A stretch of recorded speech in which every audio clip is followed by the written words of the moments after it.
to welcome in now Peter Ford, who is a former British ambassador to Syria. Ambassador, great to have you today. Thank you for being here. It's a pleasure. You've called this moment a geopolitical earthquake. Talk to us about who the biggest losers are from your vantage point. Well, the biggest losers are the Syrian people. Your pictures showed apparent rejoicing in one area of Syria, but it's a pity those cameras were not in some other areas where there is weeping and gnashing of teeth.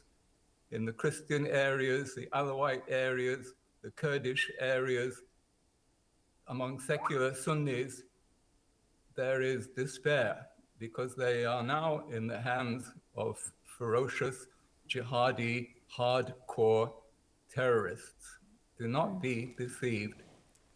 The groups which have taken power in Damascus are they say ex, but really just yesterday they were Al-Qaeda, ISIS. They have been springing terrorists from the prisons. You may have seen pictures of the prison doors being thrown open. They've released murderers, rapists, looters, and ISIS terrorists. Just today, a shame he didn't have cameras in the big central Umayyad mosque. You would have seen jihadis swearing to march on to Jerusalem. No, do not be deceived by some of the rejoicing, the genuine rejoicing taking place among celebrities, but they are only half of Syria. There's another Syria which is in despair. So what does the U.S. and what do Western allies of the U.S. Now do? I mean, Biden has called this a historic opportunity. What now for them? Well, the opportunity, the main advantage has already been pocketed. Assad has gone. The Russians are discomfited. The Iranians are discomfited. The West should pocket those gains and do what they can now to protect the Syrian people from its new rulers. And they should do that by not rushing to normalize with these people. These are jihadis. Their leader has a $10 million US bounty on his head. The group he leads is on the US list of designated terrorist groups and the United Nations list. You have to sup with these people with a very, very long spoon and must condition the slightest step towards normalization upon their, first of all, behaving gently with the minorities, the Christians, the Druze, the Kurds, the Alawites, the Shia, the many, many minorities in the mosaic of Syrian society.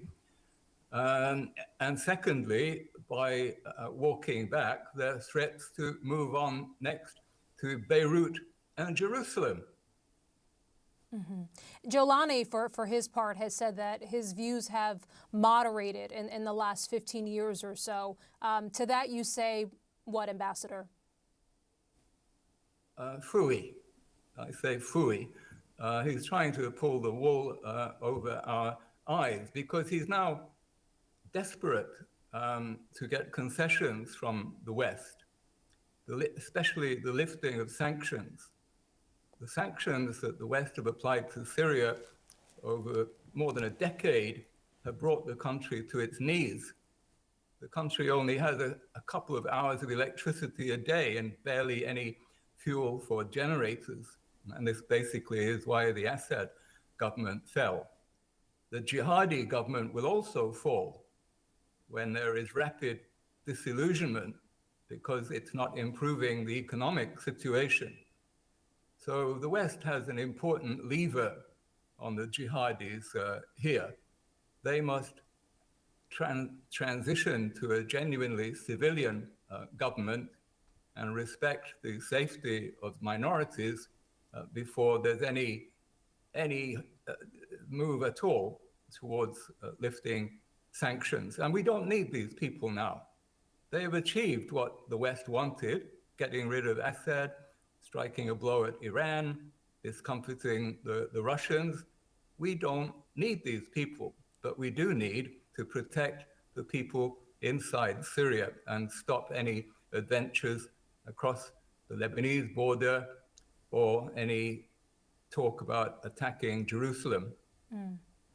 Yeah, you certainly think about the Syrian people who have clearly suffered so much. Ambassador Peter Ford, we appreciate your time today. Thank you.